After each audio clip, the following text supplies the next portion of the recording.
In this video, I will solve your doubts about how to turn yourself into your pet and adopt me, and whether or not it is possible to do this. In this video, I'm going to be talking about which options you have to become your pet and adopt me.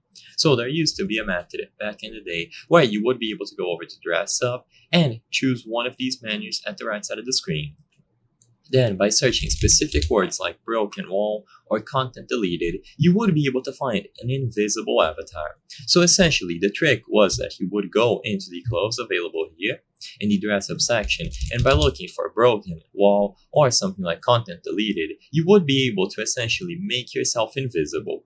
However, you can clearly notice that if I browse through all of these, the maximum I can find is this tiny head icon, which gets rid of my body, but all of the other ones will include body parts and they are clearly visible. So as it stands today, is there anything that you can do to actually become invisible and then use your pet, like for example writing it, to pretend that you became your pet and adopt me?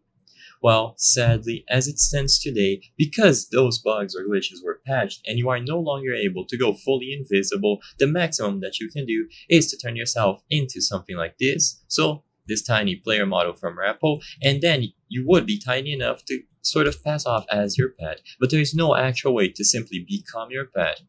This was patched, and what most people used to do, as I've said before, is that they would try to become invisible, and once they were invisible, they would ride the pet in order to make it look like they were the pet themselves. But because they patched this and there is no longer an option to use that function, it becomes impossible.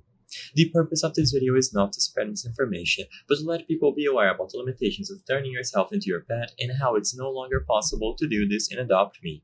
If this video answered any questions that you had, please be sure to leave a like and subscribe for more very easy tips. Thank you for watching.